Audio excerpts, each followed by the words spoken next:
Minerva García Poveda. Tengo 82 años y medio. Mi padre se llamaba Rosendo García Montesinos, Pelele, alcalde de Petrel, de la República, el último. Mi madre, Amalia Poveda Poveda, la mujer más buena del mundo. ¿Qué queréis que os diga de mis padres?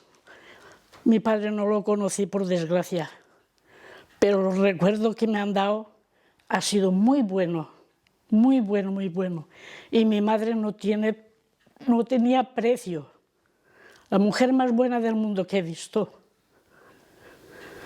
Porque con recién matado su marido, le cerraron las puertas de la fábrica. Todas las puertas de Petrel, de las empresas, se las cerraron, porque era la viuda de Rosendo. Y tuvo que irse al monte a hacer costales de ñeña para venderlos mi hermana, que tenía 11 años. A hacer caracoles para venderlos, para darnos de comer. Y no teníamos ni casa para vivir. Gracias a mi abuela Amalia, que nos recogió en su casa. Y mi tía Carmeta, que era hermana de mi madre, son las personas que más nos han cuidado y se han quitado todo de la boca de ellas para dárnoslo a mi hermana y a mí. Porque no teníamos para comer nada, nada, nada. Hasta incluso cuando nací, que me tenían que llevar para que me viera mi padre, me conociera, que estaba ahí en el cinema, que estaban todos los presos ahí en la esplanada. Y no tuvieron ropa para vestirme, ni ropa para vestirme. Me lidiaron con un manto negro de mi abuela y mi tía Carmeta y una prima mía me llevaron para que me conociera. No dejaron entrar a mi tía para que me llevara con mi padre. Y me iban pasando de los guardias civiles a los presos. Iba como un capacito, pam, pam, pam, pasándome. Y todo el mundo, el chique de Pelele, el chique de Pelele, el chique de Pelele. Y cuando llegó mi padre y me abrió, digo, che, machos, me voy a engañar, es una chiqueta, pero es la chiqueta más guapa del mundo. Es lo único que mi padre me vio, ya no me vio más.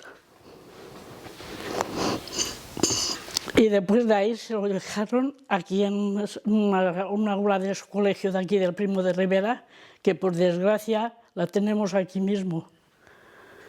Y lo encerraron a él solito.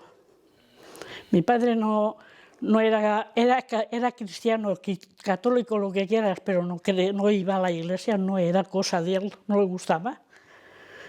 Pues le pusieron un altar para que estuviera más cómodo el hombre. Y le hicieron muchas cosas que no quiero, porque eso ya no... Todas las personas han muerto y no quiero resacarlo, pero le hicieron mucho daño. Y el día que por la noche se lo tenían que llevar al día siguiente para matarlo, llamaron a mi madre, le dijeron que podía ir a despedirse. Fue mi madre, mi abuela paterna, mi abuela Carmen, mi hermana y la hermana de mi padre, que le llamaban Consuelo. Y cuando entró, la primera que entró fue mi madre. Y le dijeron, si usted llora, usted ya no, los de detrás no entran. No tiene que llorar, solamente despedirse de él. Mi madre no tuvo más remedio que tragárselo y entrar a despedirse.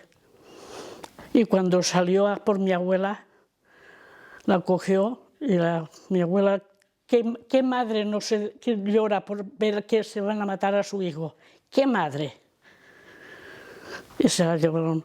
Pero cuando entró mi hermana, ahí sí que no hubo quien la suelte. Se le tiró al cuello mi padre y mi padre la cogió de la cintura y no había forma de separarlos.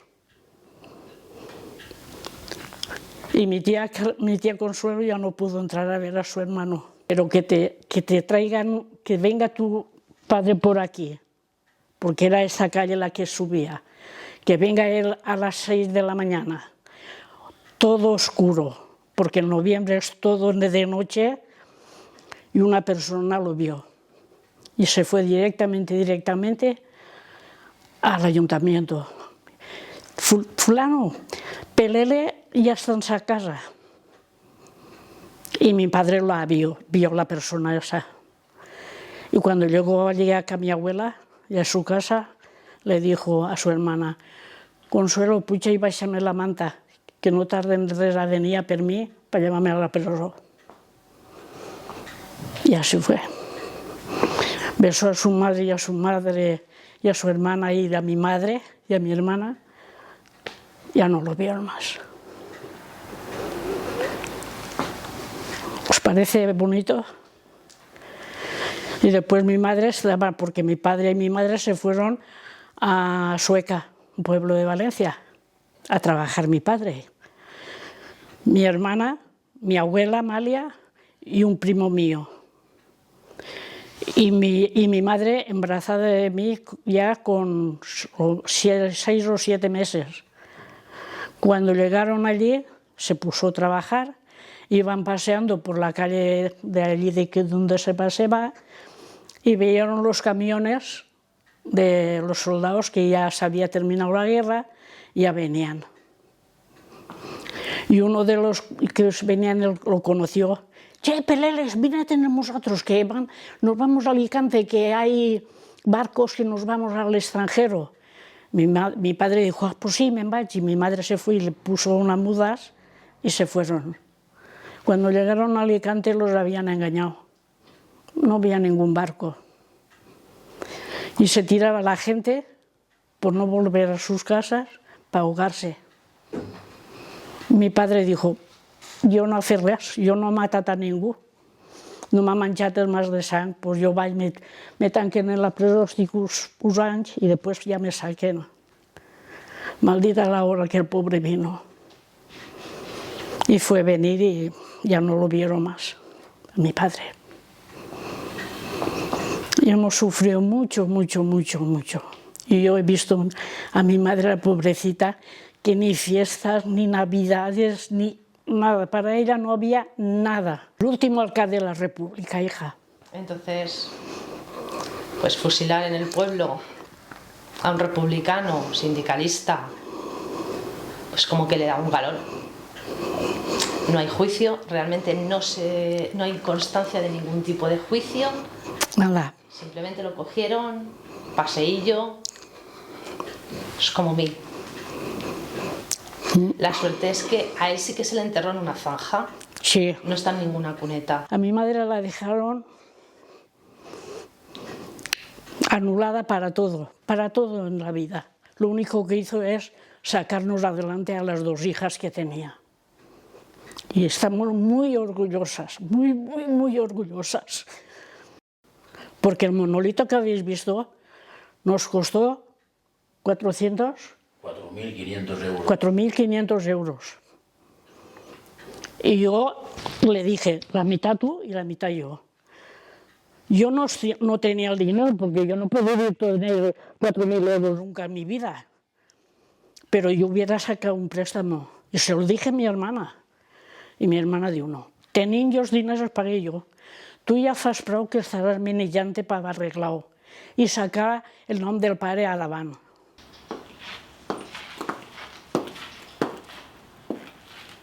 Me llamo Montserrat Rico Pellín y soy nieta de Pedro Rico Cerdán, fusilado en el año 40 y enterrado en una fosa común en el cementerio de Alicante. Su historia, pues como todas las historias. Lo detuvieron, lo juzgaron, un tribunal militar y decidieron fusilarlo. La versión de mi familia, de mi abuela sobre todo, que él no tenía pena de muerte, que fueron 3 de aquí del mismo pueblo, lo sacaron, lo fusilaron y lo tiraron en una fosa. En el año 82 mi padre se enteró de quién eran esos 3 a raíz de buscar unos papeles y bueno, le preguntó a su madre, madre, ¿usted sabía estos? Dice, sí, hijo. Dice, bueno, ¿y cómo usted trabajaba para ellos? Y le dijo, es que vosotros teníais que comer. Para que ellos comieran, pues los tuvieron que bautizar. Los bautizaron porque si no eras hijo de rojo y estabas bautizado, no ibas al auxilio social. Y bueno, pues humillaciones muchas. A mi padre le preguntaron, ¿cómo te llamas? Pepito. ¿De quién eres hijo? De Pedro Rico. De Pedro Rico, pues te vamos a poner José Antonio, como a Primo de Rivera. Y eso, pues él ya tenía 8 años y le marcó. Subió, se entregó, vio a sus hijos. Mi padre se acuerda cuando subía por la calle La Virgen, la alegría que se llevó, porque ya hacía muchos días que no lo veía. Y si hubiese tenido delito, o sea, las manos manchadas de sangre, supongo, pero tampoco, porque la época era otra, pues que no hubiera vuelto. Él pensó que iba a estar unos años en la cárcel y que luego pues podría criar a sus hijos, pero no fue así. Mi padre, cuando mi abuela murió, se encargó de ponerle a él aquí, por más que nada por la ilusión que él tenía de que algún día pudiéramos traernos algo. Sabía que era bastante imposible, pero él, pues en su fondo, yo creo que sí tenía su cosilla. En la tapia antigua que salía, donde están ahora las fosas, ahí hay una puerta que eso salía ya al descampado. Entonces, decían que los llevaban ahí los fusilaban y claro, los entraban y los tiraban en la fosa. ¿Que era muy rojo? Pues sí, sí que lo era, porque para ponerle a una hija a Ucrania hay que ser un poco rojo. Pero bueno, es lo que hay. Cada uno tenía, él luchaba por sus derechos y por los derechos de sus hijos, que en el futuro sus hijos vivieran mejor que habían vivido ellos. Mi abuela tuvo un juicio, la juzgaron en Vicaria, porque como su marido ya se lo habían cargado, pues a ella la juzgaron por si tenía algo podérselo quitar, como a mucha gente. Pero bueno, la sentencia del juez dijo que como ella ganaba 13 pesetas o 14 pesetas y tenía 4 hijos para mantener, vivía de la caridad de la gente de orden del pueblo, que eran los que habían matado a su marido, pues que no había nada que rascar y se quedó así, que vamos, que era pobre de pedir y punto pelota. Y pasaron muchísima calamidad, muchísima hambre y eso. Los bautizaron para poder comer en el auxilio social. Si no eras hijo de rojo y bautizado, no comías.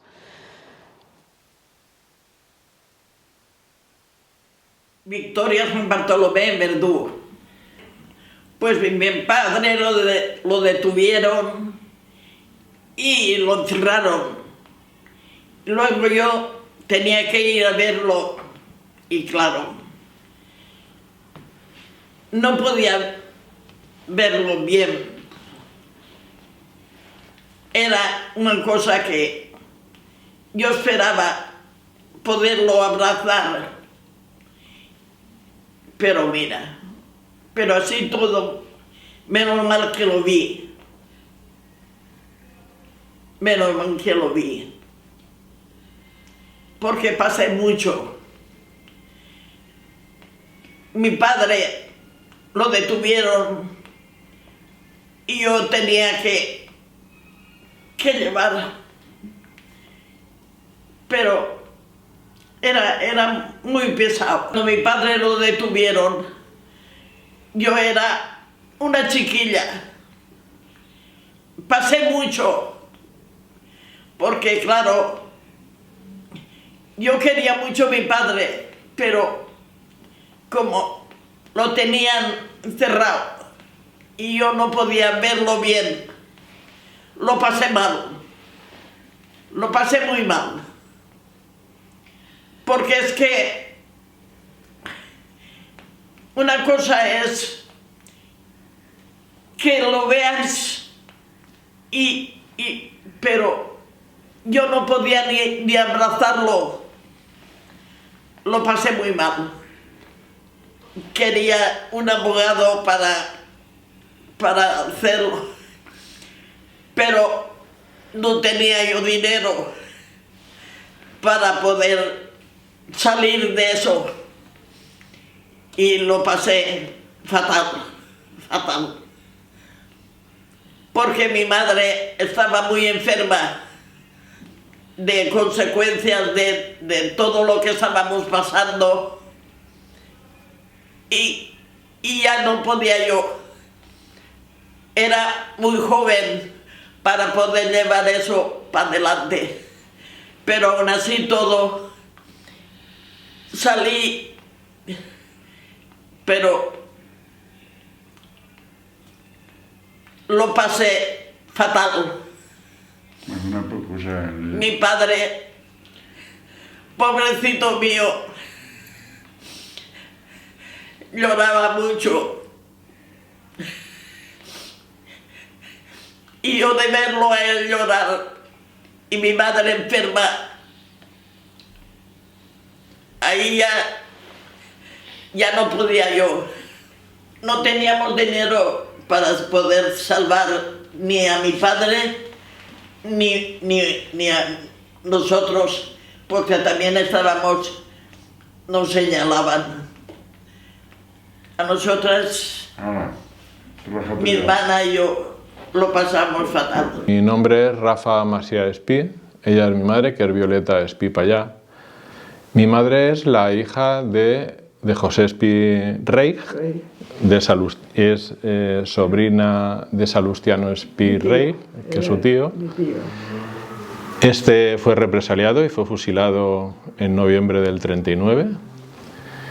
Y luego hay otro hermano de Salustiano y otro tío tuyo, que es Vicent Espí Rey, que fue fusilado en la guerra en un pueblo de Teruel que se llama Torre de las Arcas. Los dos hermanos fusilados fue a Salustiano, porque Salustiano sí que fue fusilado aquí en Alicante, como os he dicho, a finales del 39, en noviembre del 39, y sí que lo enjuiciaron, y ahí está el documento con toda la documentación del tribunal que lo juzgó y tal y tal. Bueno, le acusaron de 1000 cosas que sucedieron aquí en Petrel, y a este señor sí que bueno, de la Comisión por la Recuperación de la Memoria Democrática de Alicante, una comisión cívica que hay en Alicante, sí que se ha hecho cargo de todo lo que son los homenajes que se han hecho desde hace años en Alicante. Y entonces allí sí que hay una fosa común, que hay como un monolito en el cementerio de Alicante, donde sí que está inscrito su nombre, Salustiano Espí Rey, junto con otros centenares de personas fusiladas.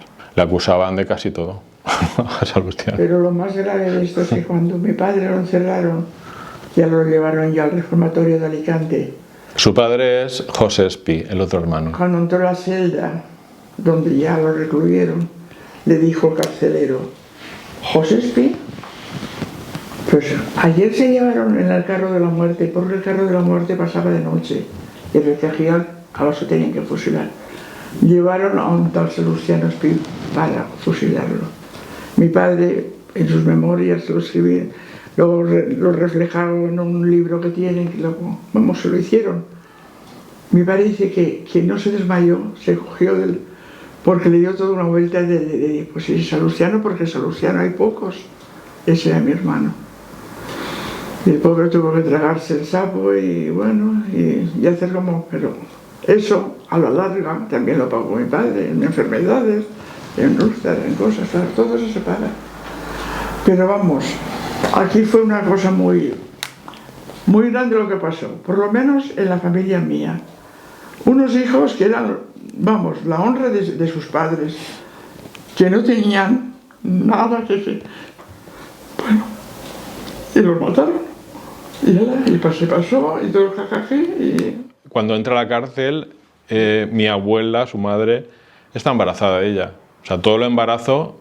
¿no? Si tu padre, cuando entra a la cárcel, tu madre estaría de 2 meses. Acaba la guerra, mi abuela embarazada, su marido, que es mi abuelo, en la cárcel, bueno, trabajando para sobrevivir, y mi abuela a punto de dar a luz. ¿Qué sucede? Pues a punto de dar a luz, y le dice a esta amiga: a ver, a llamar ya a la partera, porque me viene ya, el crío me viene, lo que sea, ya que mujer, pues se fue por la comadrona. Mi madre ya estaba pues a punto de tenerme, y la comadrona dijo: José Espí, esa familia no, esa familia, es que mi padre fue significativo porque fue secretario general de la CNT, ¿no? No, mi abuelo fue comisario político, en la guerra fue comisario político, o sea, antes de la guerra era un sindicalista, él estaba sindicado por la CNT y representaba al sector del calzado. Y luego, cuando estalla la guerra, pues él se apunta voluntario a una columna anarquista que se llama la Columna de Ferro, la Columna de Hierro, que eso nace en Puerto de Sagunto, o en Sagunto, por ahí nace esa columna de hierro, esta columna. Y entonces él estaba muy significado con la CNT, y en la guerra civil tuvo un alto cargo político-militar, ¿no? Pues sí. Fue comisario de división finalmente. Sí. Y sigue contando la historia. Entonces aquella señora dijo: pero que no, yo no tiendo a ninguna parte de la roja, de eso ni hablar. Pero señora, esto es un acto de humanidad, que sea lo que sea, yo estoy muy caliente con los rojos. Se ve que aquella mujer, pero alguna cosa haría también los rojos. Y yo me desentiende, pero usted está en la seguridad, sí, todo lo que sea, pero yo no voy. Bueno, aquella mujer cachó las orejicas y se fue y le dijo: madre, mira, aquí no vienen a nacer, así que mi madre dice: pues yo estoy a punto de parir, así es que ponte ya las gafas esas, pero en agua caliente, que lo que sea está ya de camino. Y entre las dos me asistieron. Entre la vecina y mi abuela. Y mi abuela, pues aquella. Y tu madre. Y mi madre, claro, mi madre no era primeriza, ya había tenido a mi hija, a mi hermana, pero me tuvieron. Y nació la niña, una niña, pero que a los 3 días, o a los 4, como mi padre estaba en pena de muerte, mi madre dice, ¿cómo no llevo yo a esta niña? Yo reconozca, por lo menos que vea que tenía una hija. Bueno, se fueron diciendo, caía más agua, porque eso fue en enero, caía más agua que yo y la mañaca. Yo no sé si viste la película esa de las 13 rosas. A mí eso me recuerda mucho cuando la hermana le entrega a la niña y todo eso, pues es una cosa así. No me entregó, mi madre no me entregó, pero, en fin, me tuvieron los dos, pero se fue a los 3 o 4 días, cogió con un chal, me enrolló, ala, vamos a conocer a tu padre. Mira, si me mató mi padre,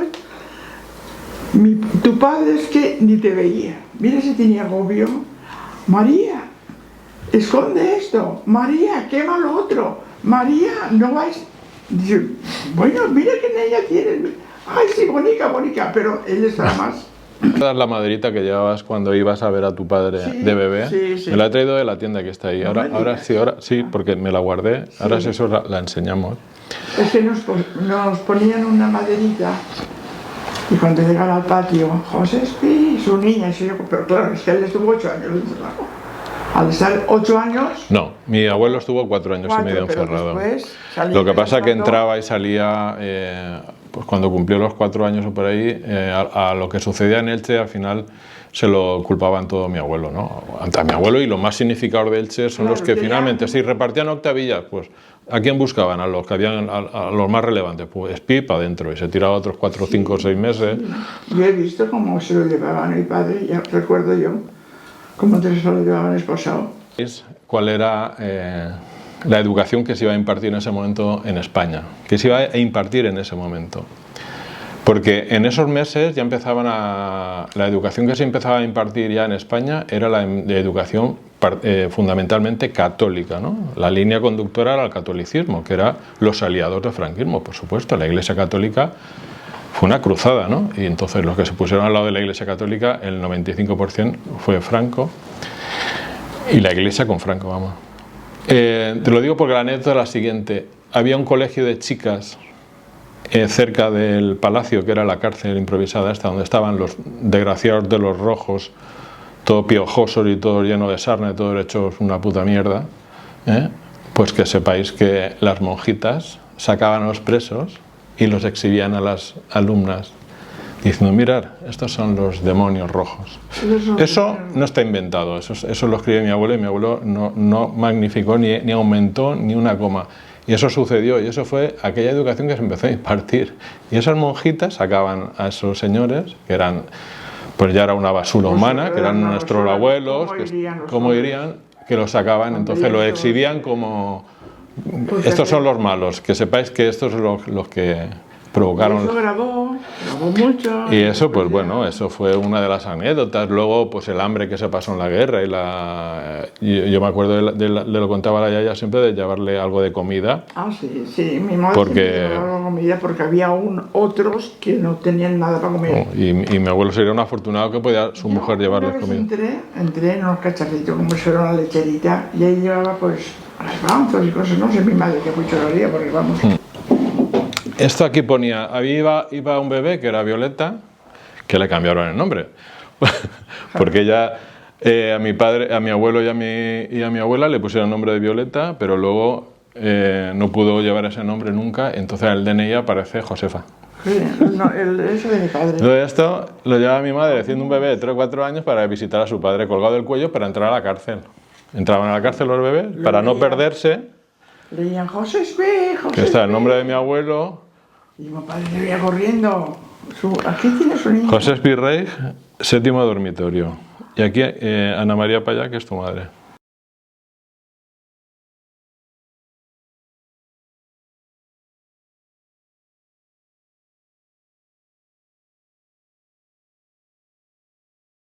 Mi nombre es Vicente Rodríguez Poveda. Y el nombre de mi padre era Vicente Rodríguez San Bartolomé. Mi padre murió en el 40. Pero yo recuerdo cuando era chico, cuando era joven, bueno, cuando empezó la guerra, mejor dicho, en un momento de que el batallón que iban ellos, el batallón estuvo un descanso en la parte de Castellón, en Benicarló. Y entonces allí tenían un descanso de un par de semanas, según el mundo cómo estaba la cosa. Y me dijeron que podían llamar a las familias de aquí del pueblo, que habían varios allí, en ese regimiento, y podían pasar allí unos días hasta que tuviesen que irse de allí. Y claro, esa es la primera vez que yo salí, mi madre y mi hermano y yo. Estuvimos pues 6 o 7 días hasta que ya dieron la orden de que había que salirse de allí, porque ya la cosa se pone allá la cosa fea. Bueno, y entonces, y yo recuerdo de allí de ese pueblo que pasé una vez, pero ya no me recuerdo lo que era aquello, ¿sabes? Benicarló y todo aquello de allí. Entonces, mi padre estuvo, cuando terminó la guerra, estaba en un campo de concentración ahí en Albatera, al lado de Crevillente. Y claro, eran varios los que habían allí, que terminó la guerra, estaban allí mucha gente. Y llegaron a darle salida a algunos, y eran 4 o 5 de Petrel que se vinieron juntos para aquí, a Petrel. Y entonces llegaron aquí a Petrel, y aquí a la entrada del pueblo, que había una balsa que se llamaba la Balsa Perico, ahí eran 4 caminos, encontraron a uno, también que era del mismo partido, la CNT, que bajaba para Elda, que en Elda decía, había un camión que salía para Alicante, para la marcha, estaba el Estrambores, el barco ese que hubo, el único que hubo, porque no hubo otro más. Y en ese momento, esos 4 que venían, entre ellos estaba mi padre, pues al verlo, los soldados, que eran amigos, claro, eran todos del mismo partido.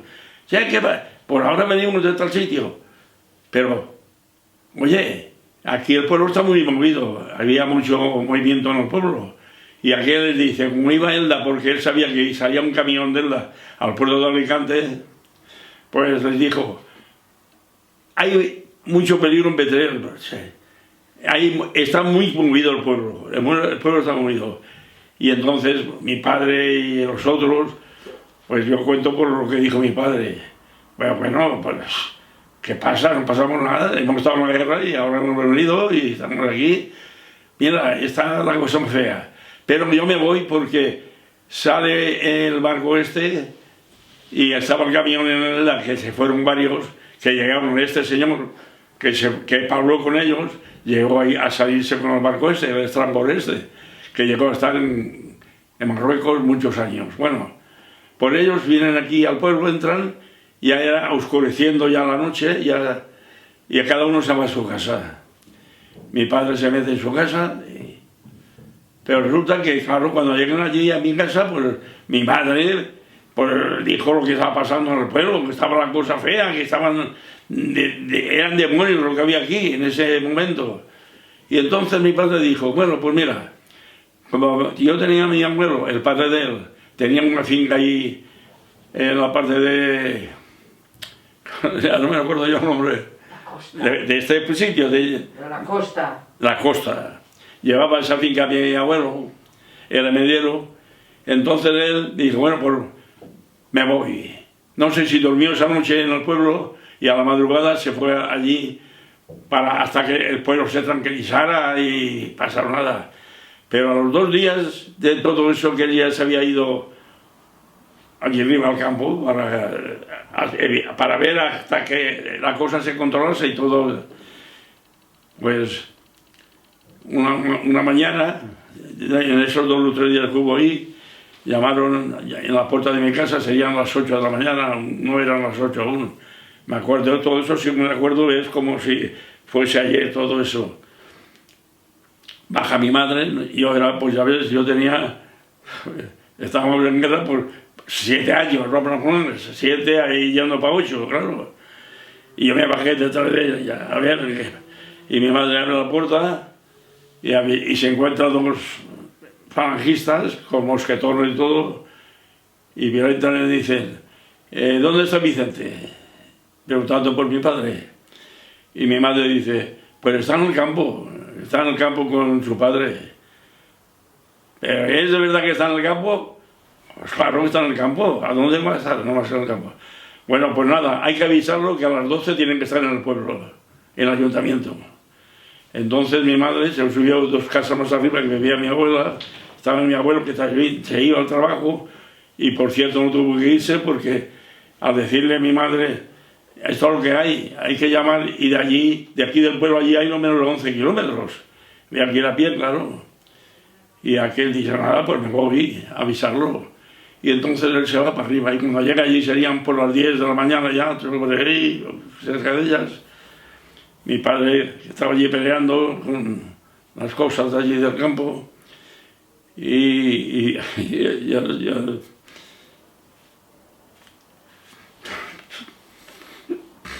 bueno, no tiene importancia eso, pero se emocionó a ver, ¿pero qué hace usted aquí? ¿A qué viene?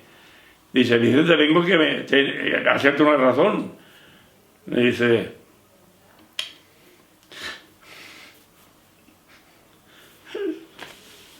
bueno, a las 12 tienes que estar en el ayuntamiento. Ha venido a avisarte. Y mi abuelo, lo que pasa, también estuvo encerrado, también llegó a estar encerrado, pero no igual que mi padre, ahí en un lugar. Y dice, mira Vicente, pensando de que él pudiera tener alguna cosa mala, que tuviese la conciencia mala de algo que hubiese podido haberse, porque como hubiera un asesinato, que vienen cosas de esas, unos acumulaban a este, acumulaban al otro y todo ese lío. Que en uno de esos momentos, chiques, como mi padre, que todavía llegaré a contarlo. Y entonces, mi padre dijo, pero ¿qué pasa? No, hombre, no pasa nada. Vamos a cambiarnos y nos vamos ya para abajo. Mira, es que mi abuelo insistiendo por si tenía el peligro de algo, era el momento de estar en un campo que como otros se escondieron y hicieron cosas de esas y desaparecieron y en un tiempo volvieron a salir.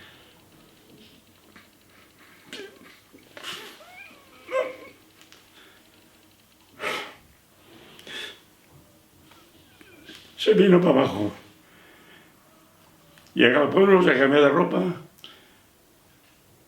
y va al ayuntamiento. Ya no salió nunca. Sí que salió.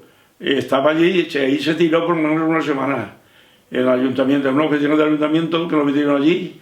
Aquí en Petrer había una balsa de esas grandísimas de unos lavaderos que había, y todo eso, que el agua iba todo allí.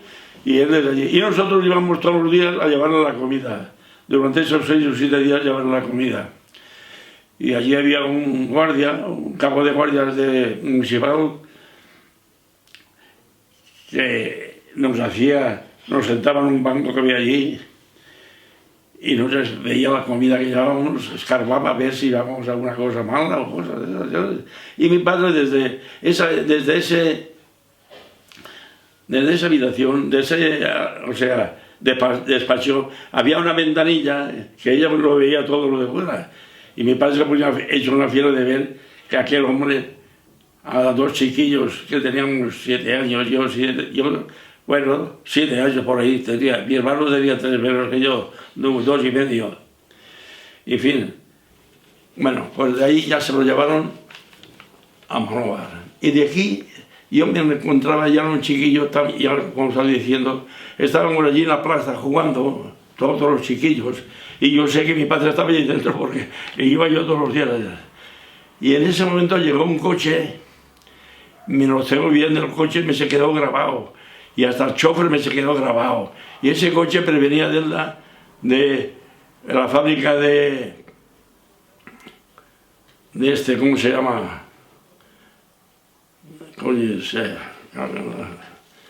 Bueno, lo diré. Del Aragonés, la fábrica del Aragonés, que ya desapareció hace muchos años. De allí el coche ese sube. Y me acuerdo de todo, hasta del chofer que iba. Ese carácter es que no me se perdió. Ese carácter lo he tenido yo hasta ahora, este momento que estoy hablando, lo estoy viendo, estoy fotografiando.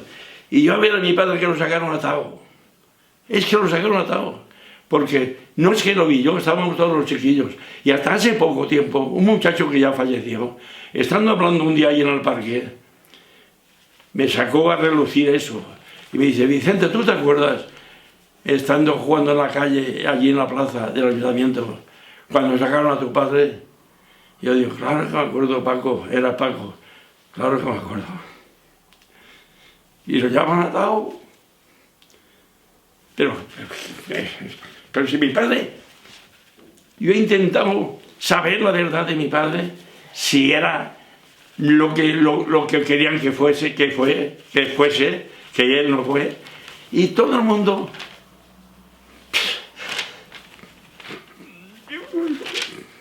me ha dicho que era una de las mejores personas que había en el pueblo. Y yo lo poco que lo conocí, porque yo... La noche, 12 de abril del año 40, es cuando fusilaron a mi padre, a él y a otro, ¿sabes? Y entonces, esa noche, cosas que pasan en la vida, y no pude dormir en toda la noche. Me dolían los oídos, pasé una mala noche, y toda la casa pasó mala noche. Y entonces mi madre ya dijo, pues me voy yo y que no vengan ellos, porque pasé mala noche. Entonces llegó a Alicante mi madre ese día, y ella tenía costumbre de, un poco más arriba de la estación, había un barrio de San Blas, que había unas familias de aquí de Petrel, y ella siempre que ella iba, subía allí, y le hacían una perolica de arroz, lo que fuese, y iba allí al reformatorio, que estaba enfrente del cuartel, ahí en Benalúa, estaba allí, claro. Y iba allí, y llevaban aquellos, y la acompañaban aquellas personas. Pero ese día último que yo no iba, ni mi hermano tampoco, porque pasé yo la mala noche esa, pues en esa casa tenían entendido de que había ocurrido algo, sabían que había ocurrido algo en algunos de Petrel. Y llega mi madre pues dispuesta a hacer lo que iba a hacer, la comida que le hacía siempre. Y aquellos le dicen, pues no debías de hacer la comida, no sé qué, no sé cuántos, porque aquellos no estaban ciertos de lo que había podido ocurrir. Pero no sé si llegó que ella se empeñó en que se hiciese y se hizo la comida. Se fueron a la visita, sobre las 9 de la mañana que era la visita.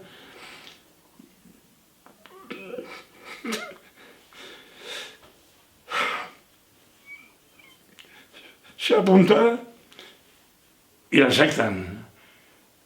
Fulano de tal, nombraba el nombre del preso, el somalido, y la atienden. Y entonces las otras, al ver que la habían aceptado, dice, pues no ha pasado nada, aquí no pasa nada. Bueno, pero al rato, al poco tiempo de decirle todo eso, sale un guardia diciendo, fulano de tal, era mi padre, el nombre de mi padre, y mi madre dice, servidor está aquí yo. No puede usted ir no puede entrar hoy a la visita porque está castigado. Le dijeron que no había muerto, que estaba castigado. ¿Castigado? Y entonces es cuando esa familia de Alicante apartan a mi madre y una de ellas, una hermana, se arrima allí al guardia, al que salió diciendo eso, y dice, oiga, yo soy una persona interesada de esta familia y yo quiero saber qué es lo que ha pasado. Que ahora dicen ustedes que está castigado. Dice, mire señora, lo han fusilado. Se fueron para arriba y ya dijeron, ya la prepararon en la casa, mi madre. Y dice, yo creo que pasó allí, eso yo no lo sé. Pero que era un hombre que iba tranquilo, lo iban a matar, pero no estaba nervioso, estaba tranquilo porque sabía que la conciencia y han reconocido que mi padre era una buena persona. Y yo qué sé, yo no es porque sea mi padre, porque yo, después de todo esto, amigos que eran amigos de verdad de mi padre. Y yo les decía, mira, uno que le llamaban Antonio, que era el más amigo que tenía, era de ahí del campo ese de Caprala, le dije un día, mire Antonio, dígame la verdad, no me sabe mal que mi padre fuese un descabellado o que fuese... Dice, mira, Vicente, tu padre era amigo de todo el mundo. Él no era capaz de afrontar a uno, no. Y eso soy yo, y mi hermano. Pues eso digo yo, que el ADN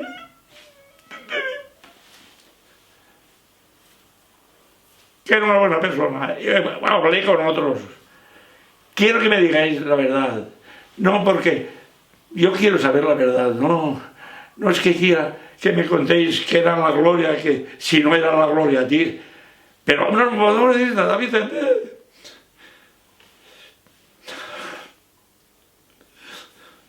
Tú tienes que estar orgulloso de tu padre porque fue un hombre, un amigo de todo el mundo. Me llamo Antonia Soler Pascual, soy sobrina de Constantino Pascual Payá. Vamos a ver, mi tío fue un represaliado, luchó en la Guerra Civil Española, en el bando republicano. Tuvo la suerte de no morir en combate, pero cuando vino, meses después, fue denunciado por un vecino de esta calle. Lo detuvieron y estuvo entre la cárcel de Monóvar y la cárcel de Alicante 2 años. Pasados esos 2 años, le hicieron un juicio sumarísimo y lo condenaron a muerte. Este individuo que lo denunció no solamente lo hizo con él, sino que también denunció a creo que 7 vecinos más de Petrer. Mi abuela fue a pedirle por favor que quitara la firma de la denuncia, pero él lo negó siempre, él no había sido. Pero bueno, mi tío vio la firma y sabía que era él, porque trabajaban en la misma empresa. En ese juicio sumarísimo acudió a él un vecino también, que sabía que en esos momentos, por lo que lo acusaban, que era por el linchamiento, participar en el linchamiento de un vecino de derechas de Petrer, este vecino sabía que mi tío en esos momentos que estaban linchando a este señor, él se encontraba en una reunión de la empresa donde trabajaba, la empresa de calzado. Pero su palabra no sirvió para nada, no le creyeron. Con lo cual, en marzo del 42 lo fusilaron. Mi madre sufrió un poco de represalias por parte de la madre de este individuo que denunció a mi tío, porque como vivían aquí en la calle, pues en alguna ocasión, más de una ocasión, pasaba por la calle para venir aquí a su casa y esta vecina canturreaba cuando mi madre pasaba.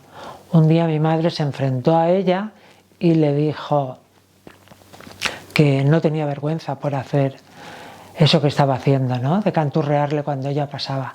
Y esta mujer le contestó a mi madre: cállate, no te pase lo mismo que a tu hermano.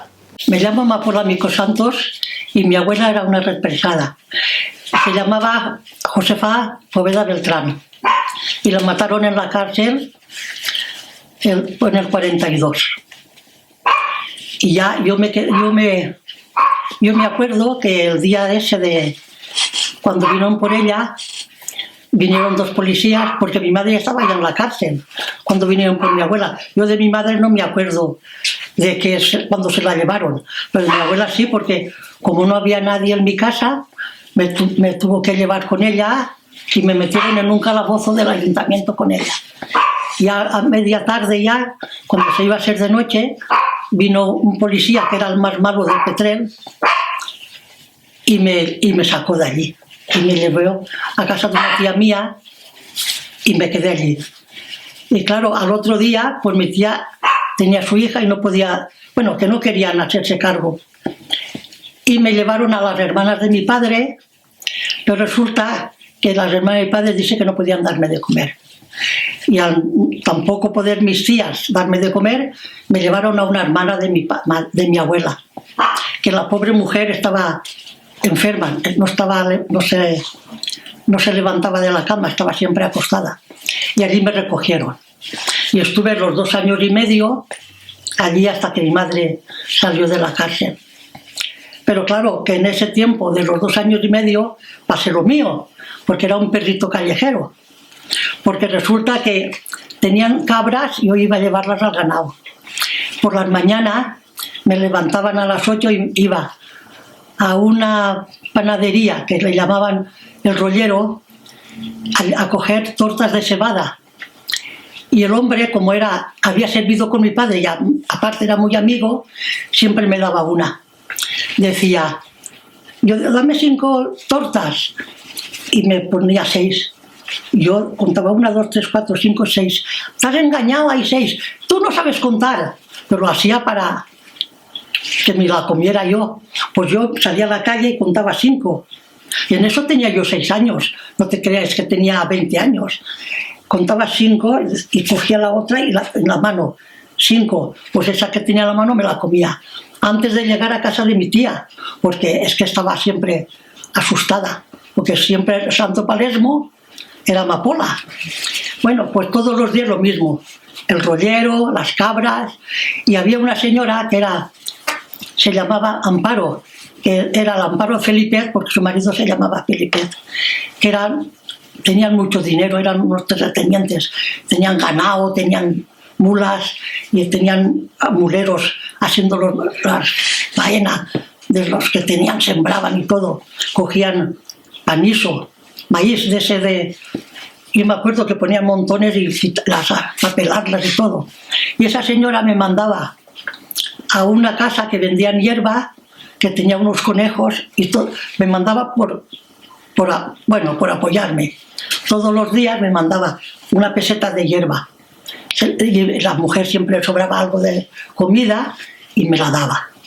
Un plato de lo que hacía de comida, un trozo de torta, lo que fuera. Y entre esa señora y el rollero me mataron hambre por ellos. Porque yo iba, en casa de mis tías no me daban comer, a ver si me comprendes. Me daban media torta de cebada por la mañana y media por la tarde. Pero además me mandaban a un sitio que era el auxilio social, entonces se decía eso, que allí comían los huérfanos y los que no tenían para comer. Y me mandaban allí. Y claro, cuando yo llegaba a casa de mis tías, pues siempre estaban allí en un rincón comiendo, pues una paella, lo que fuera. Y me decían, mira, esta siempre llegó a tiempo, siempre llega a tiempo, pero nunca me decían, siéntate y cómete un plato. Resulta que me mandaban a traer vino todos los días también, a una mujer que se llamaba La Filadora. Tenía una taberna y me mandaban allí. Y me mandaban un barrilito así y me daban, no sé si una peseta, pero siempre en suelto, en monedas. Y pasando por una tienda que había un poco más arriba, veo a un chiquillo amigo de los que jugaban por la calle. Mira, Amapola, me he comprado una onza de chocolate y tú no tienes. Yo pensé, pues si yo llevo dinero y si yo me compro una, no se enterarán. Pensé, 6 años tenía, porque de eso después tardó mucho a salir mi madre de la cárcel. Mi madre salió 2 años y medio. Tenía yo ya 7 años y medio. No los tenía aún, por ahí. Y resulta que yo me entré a la tienda y 10 céntimos me compré la onza de chocolate y me la comí. Claro, fui a la taberna a coger el vino y la mujer, 10 céntimos menos, pues me puso el que quiso. Claro, cuando llegué allí, el marido de la hermana de mi abuela, que estaba postradita la pobre en la cama, pues vio que no estaba el barril lleno, como siempre. Y ¿qué es? Y es que se me ha perdido 10 céntimos. Bueno, la onza de chocolate me salió por todos los sitios. Me pegó una paliza, de esas palizas gordas, gordas, grandes, pero con una zapatilla de esparto. Y me metió en el corral con las cabras. Yo solo sé, no sé el tiempo que estuve en el corral, solo sé que cuando me desperté estaba en la cama. No sé que me cansé de llorar y me dormí y vinieron y me cogieron y me metieron en la cama. Al otro día igual, al otro día las cabras al ganado, iba a traerlas, iba a llevarlas, a la mujer la hierba, siempre la misma pasada. Y por la mañana también a la panadería, siempre así. El reglamentario del tiempo y mi madre salió a la cárcel, pues ya se fue allí a casa a donde estaba yo, estuvo 2 o 3 meses viviendo allí con ellos, hasta que encontró trabajo, ya nos subimos a mi casa, a la casa de mis padres. Y allí vivimos la vida, hasta que ya me hice mayor, me fui a trabajar, ya pasamos bien. Ya vino las cosas, ya vino el pan. Yo tenía mucha hambre. Mi madre, la pobre, hacía la comida que hacía, la ponía en un plato solo, para que yo, las 2 en un plato para que yo iba a tajo. Y ella a lo mejor una cuchara ahora, una después, así, para que yo comiera más. Y mi abuela, la pobre, pues la mataron. Y resulta que cuando la pusieron en capilla, fue el cura a confesarla y no quiso confesarse. Y como su hijo estaba en la cárcel, no quisieron que lo viera. Porque al no confesarse, el cura dijo, si no te confiesas, no ves a tu hijo. Y se murió y, bueno, con esa pena de ver que no había visto a su hijo antes de morirse. Hay muchas represalias y a veces eran también por cosas, represalias, por cuentos. Porque mi abuela, cuando mataron a mi padre en la guerra, como lo quería como un hijo, se volvió loca. ¡Ay, han matado a mi hijo! Canallas, criminales, asesinos. Lo que pasa, una persona, mi abuela tenía 59 años cuando la mataron. Y empezó así, y claro, la gente pues le cogió. Y fueron más, casi más, fue el pueblo con represalias que lo que ella había hecho. Porque mi abuela, sin saber leer ni escribir, analfabeta perdida.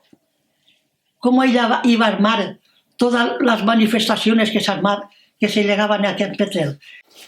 Viene, dice, ay, mi pobre suegra, no te preocupes, que tu suegra no sufrió, porque antes de pegarle el tiro, le dio un desmayo y se cayó muerta. Bueno, se desmayó, la mataron, pero se había desmayado y dice que no notaría el tiro. Eso mi tía me lo contaba a mí, que le dijo el cura. No conozco a mi padre. Cuando tengo 5 años o sin llegar a los 5 años, resulta que cierran a mi madre en la cárcel, luego a mi abuela, luego abandonado como un perro callejero. Si iba a algún sitio, esta no le des nada, esta es hija de socialistas. Trabajaba yo para comer las 2 y tal. Y yo pues iba a una tienda a comprar. Un día fui a una tienda a comprar y había un cura. Y le dije, ay, ¿podrías darme algo más? Porque pidiendo, hazte cuenta, que pidiendo. Porque en 11 años, ¿qué? Una criatura de 11 años, ¿qué iba a ser? Y me dijo, a esta no le deis nada, porque esta no va a misa. Con un garrote que cuando antes de operarse le cogía la cabeza al suelo de tan acachar. Y eso fue de una paliza que le pegaron.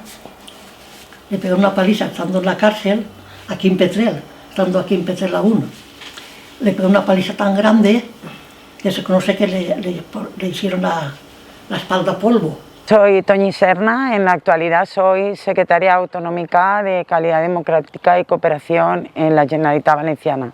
Esto representa una represión dura y muy fuerte, y cuando vienes y lo ves, ya lo has leído, ya alguien te lo ha contado, pues lo ves y entonces no puedes evitar sentirte parte de ellos. Lo que más me gustaría, que insisto mucho en ello, es que toda la gente, los españoles de nuestra comunidad, la provincia de Alicante, especialmente, que es donde estamos ahora, fue una de las zonas más represaliadas, porque el bando bueno, pues los vencedores de la guerra fueron muy duros en esta tierra durante la represión.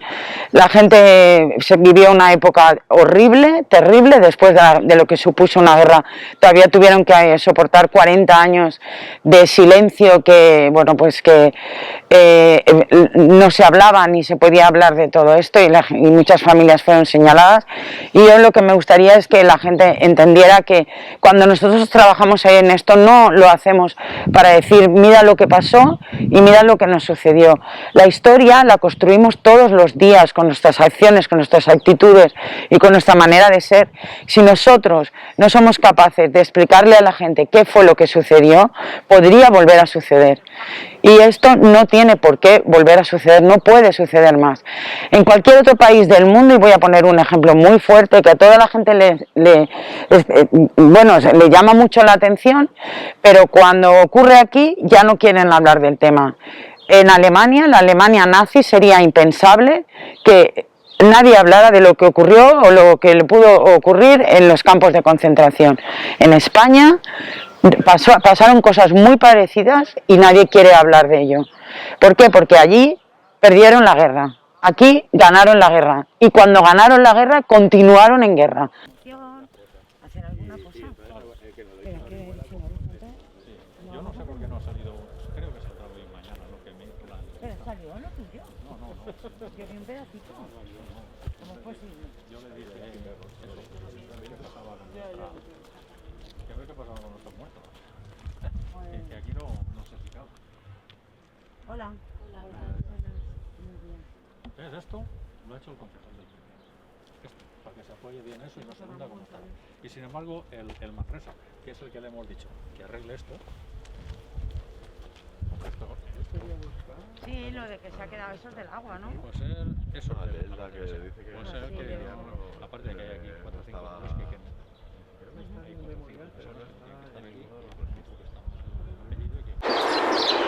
Soy Iñaki Pérez Rico, director general de Calidad Democrática, Responsabilidad Social y Fomento de Autogobierno en la Consellería de Participación, Cooperación, Transparencia y Calidad Democrática. En muchas ocasiones las trabas las ponen aquellos que aún se sienten herederos o interpelados cuando ven a una persona en una fosa. Cuando abrimos estas fosas, y como estamos hoy viéndolo, pues encontramos personas que fueron fusiladas por sus ideas, por sus reivindicaciones, por su lucha por tener un mundo mejor y un país mejor. En ese sentido, yo creo que los deberes no realizados durante la transición, en la que se puso un velo, que se olvidó aquello que había sucedido en dictadura y aquella represión que se dio en la propia guerra civil, pues nos ha llevado a que esas personas hayan normalizado un poco lo ocurrido en aquellos años. Creo que es fundamental que lo primero que nosotros lo hacemos es porque hay unas familias que lo que quieren es enterrar a sus seres queridos con dignidad, y eso no se le puede negar a nadie porque está dentro de la Carta de los Derechos Humanos. Ellas mismas son también víctimas y las tenemos que tratar como tal, porque ese dolor, ese duelo que han ido heredando generación tras generación, tienen que tener un fin, y no es abrir heridas, sino que es que esas heridas ellas aún las tienen abiertas, y lo que tenemos que hacer es poner en relieve qué es lo que ha ocurrido en este país para dar una explicación en la que estas personas se sientan resarcidas y puedan recuperar los restos de sus seres queridos y enterrarlos donde quieran. Pero además, como país, tenemos que entender que aquí debajo están los luchadores por la democracia, los luchadores por la justicia social, los luchadores por la libertad y los luchadores por un sueño republicano que lo que pretendió fue mejorar la vida de todos sus vecinos y de todo el país en general, llevar a cabo ese periodo de modernización que España, al revés de lo que ocurrió en el resto de países de Europa, nunca realizó durante el siglo XIX. Mi nombre es Jorge García Fernández, soy el codirector de los trabajos de exhumación de las fosas 36, 20, 33 y 14 de aquí en el cementerio de Alicante, y soy el director gerente de la empresa Dracar Consultores. Tal para nosotros el trato de la familia es es que, sobre todo para nosotros, que nos den información valiosa a la hora de exhumar. Luego aquí la particularidad que tiene el cementerio de Alicante y los fusilamientos del cementerio de Alicante es que, así como en Castellón, por ejemplo, los fusilaban en la tapia del cementerio o cerca del cementerio, en el río, y los traían aquí, que era muy cerca, aquí se hacía en el cuartel militar de Rabasa. Eso está aquí a 3 kilómetros, es decir, estaban en el reformatorio de Alicante, de ahí los llevaban al cuartel militar de Rabasa, los fusilaban en el cuartel militar de Rabasa, que está, como he dicho, a unos 3-4 kilómetros de aquí, y en camiones traían los cuerpos y los enterraban en el cementerio. Es decir, no es como en otros cementerios, que era casi en el mismo cementerio donde se fusilaba y los traían. Aquí era, incluso había veces que las familias han conseguido llegar en el mismo momento que los traían y han conseguido ver los cuerpos de sus familiares aquí en el cementerio. Es más, sabemos de casos de vecinos de Aspe que consiguieron sacar el cuerpo de su familiar de la fosa, comprar una caja de un ataúd en el mismo cementerio y enterrarlo en el ataúd. Bueno, la verdad es que siempre es gratificante poder entregar unos cuerpos a unos familiares, y más que ellos estén agradecidos a nosotros, nosotros estamos agradecidos a ellos por la lucha de tantos años que llevan, porque nosotros al final lo nuestro es nuestro trabajo. Es ver la ilusión de la gente porque por fin se están abriendo las fosas. Yo con lo que me quedo, más que con las familias que encuentran a sus familiares, a sus abuelos, es con toda esa gente que viene, familiares, y me dicen, a mí me da igual, a lo mejor abres una fosa y no están. Dice, para mí, cualquier abuelo que recupere, cualquier abuela, cualquier hermano, cualquier tío que recupere una persona de la asociación o una persona de mi pueblo, es como si hubiera yo recuperado el mío. Es la ilusión de la gente porque por fin, después de tantos años, se está realizando un trabajo. Y al final sí, esas personas que recuperan a sus familiares, es muy gratificante y siempre te hace mucha ilusión, pero también la desilusión de muchos familiares que al final, porque han pasado muchos años, esto se tenía que haber hecho antes y se han movido muchas cosas, en franquismo, en democracia, incluso en democracia se han cometido verdaderas barbaridades para que esas familias no los hayan encontrado. Entonces yo muchas veces me quedo más con las familias que no consiguen recuperar los cuerpos de sus familiares que con las familias que sí los recuperan, porque al final esas familias pueden descansar tranquilas. En cambio, las otras familias siempre, y aún así, se alegran por esas otras familias que se han conseguido recuperar a sus familiares.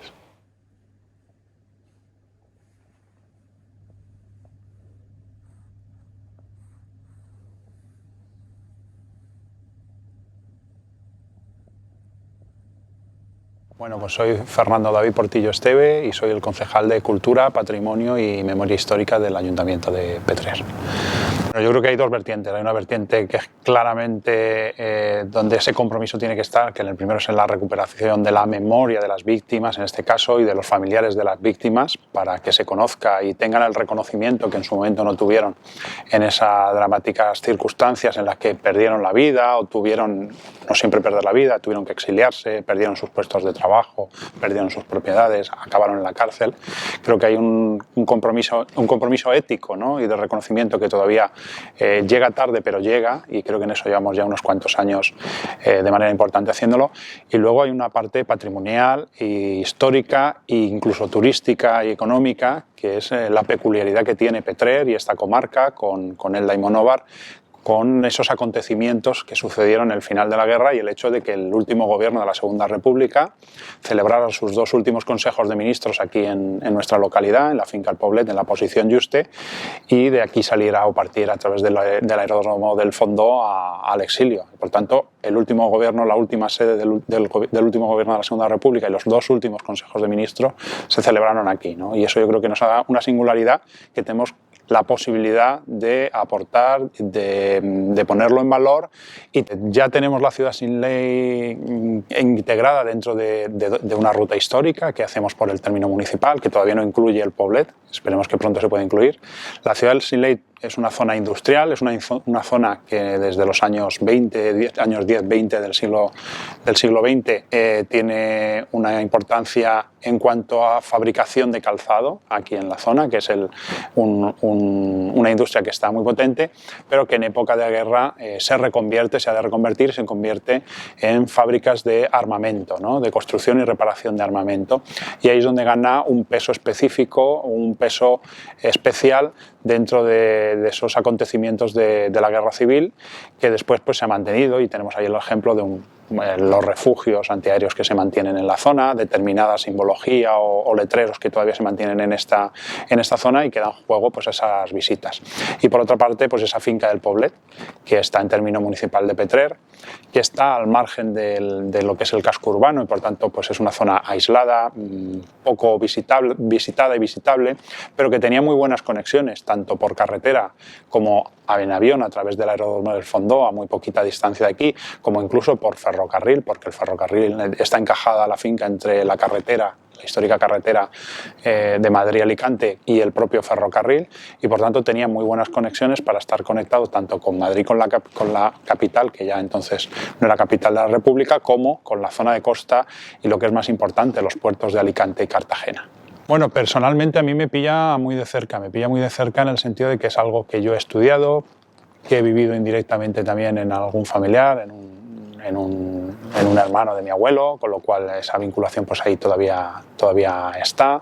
En mi familia no se ha hablado mucho de esto, es una cuestión que ha sido un poco, pues también, pues como en todas las familias, un poco traumática, aunque ellos no eran de aquí. Y institucionalmente creo que es importante porque como sociedades somos mejores si tenemos ese reconocimiento a las víctimas de todo tipo.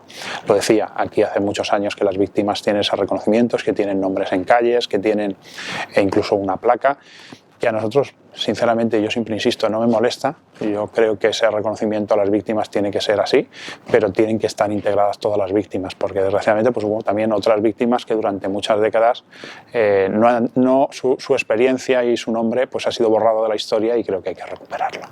Yo lo que espero es que esto sirva para que primero la gente de Petrer, sobre todo fuera de Petrer también, pues conozca un poquito más la historia de estas personas que fueron represaliadas, que a los familiares también les sirva para exponer su experiencia vital, para mostrar sus sentimientos, para mostrar su experiencia en cuanto familiarmente cómo ha afectado esta situación, para que también se conozca, ¿no? Y se pueda empatizar con ellos y que al final, como digo, pues entre todos pues seamos un poco más tolerantes, seamos un poco más solidarios y tengamos un poquito más de información respecto a estas víctimas que creo que de verdad lo merecen. Me llamo Boni Navarro y formo parte de un grupo de memoria histórica que tiene una relación directa con la Comisión Cívica de Alicante y desde hace ya muchos años, 20 años o algo más, estamos trabajando por la recuperación de la memoria histórica de Petrer y colaborando con las actividades que hace la Comisión Cívica de Alicante. Pensamos que es muy importante la tarea, ya que ha caído en el olvido y han tratado de ocultar todo lo que pasó después de la Guerra Civil Española. Es decir, una guerra civil que provocó las fuerzas de la derecha contra un gobierno de la República legalmente establecido y creemos que es una obligación nuestra el recuperar y dignificar a las personas que lucharon y que dieron la vida en muchas ocasiones por defender ese progreso, esa modernidad que representaba la República. Es decir, creo que es importante y que la tarea que se está haciendo actualmente hay que apoyarla y hay que seguirla. En Petrer concretamente hemos estudiado que hubieron casi 300 personas, 280, más los exiliados, que fueron víctimas de esa represión. Entre esas 285 o 300 personas hay 35 mujeres, 2 de ellas fueron fusiladas al acabar la Guerra Civil y es algo que es una cifra bastante importante para lo que era Petrer. Los consejos de guerra que fueron sometidos estas personas, estas mujeres, carecían de cualquier garantía procesal, la defensa era inexistente y la sentencia estaba dictada prácticamente desde antes de que se empezara el juicio. Es importante, incluso necesario, conocer la historia de nuestro pueblo, de lo que ha sucedido. Es decir, si queremos avanzar hacia el futuro, o sabemos lo que pasó, o ese futuro será incierto, o podemos caer otra vez en lo mismo, en esa violencia desatada, en esa brutalidad. La memoria histórica, la historia, se trata de conocerla y es como un libro que para pasar página hay que leerlo y tenemos que leerlo. Y sobre todo nos va a servir para dignificar y para honrar a estas personas que dieron su vida, que trabajaron, que sufrieron por un mundo mejor, por esa democracia y esa libertad que ahora disfrutamos, pero que realmente no será una democracia de verdad si estas personas todavía siguen estando en las cunetas y en paraderos desconocidos. Es decir, realmente después de 80 años de aquella guerra es incomprensible que sigan habiendo muertos en las cunetas desconocidos y que las familias no hayan podido darle un entierro digno. Es importante en todas las sociedades ser conscientes y conocer el pasado para estar convencidos del presente actual que vivimos y tener claro hacia el futuro en el que nos dirigimos. Y en cualquier sociedad avanzada y democrática que se tercie es muy importante recuperar la memoria y conocer nuestro pasado, sobre todo para honrar la memoria de todas esas mujeres y hombres que sufrieron persecución, que sufrieron cárcel e incluso algunos y algunas llegaron incluso a sufrir muerte por conseguir la libertad y por conseguir la democracia en lo que se nos había asumido que fueron 40 años, se nos sumió en 40 años de dictadura. Bueno, el Ayuntamiento de Petrer, como cualquier administración, tiene la obligación de dar cumplimiento de la Ley de Memoria Democrática de la Generalitat Valenciana y como tal, desde este ayuntamiento trabajamos en dignificar la memoria de los represaliados, también en poner en valor los lugares de la memoria, como en nuestro caso particular pueda ser la finca del Poblet.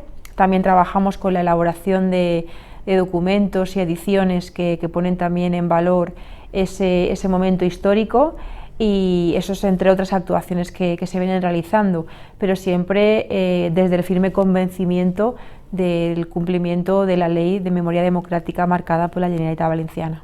Solicitamos las ayudas que se otorgaban desde la Dirección General de Memoria precisamente para este motivo, para la exhumación y la recuperación de restos de represaliados por fusilamientos.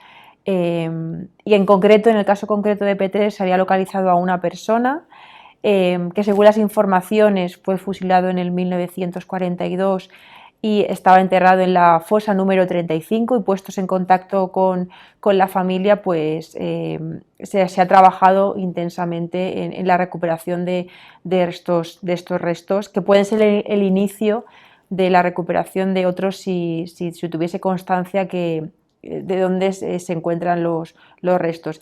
Y es importante para el ayuntamiento trabajar en esta línea, puesto que lo es para las familias, puesto que hay familias que a día de hoy no han podido darle una honrosa sepultura a sus familiares que fueron fusilados hace muchos años, y el hecho de tener constancia de una ubicación para poder llorar, para poder visitar y para poder darle esa sepultura que se merecen, pues es importante para las familias y por supuesto para el ayuntamiento, para hacer justicia y darle una despedida lo más honrosa posible.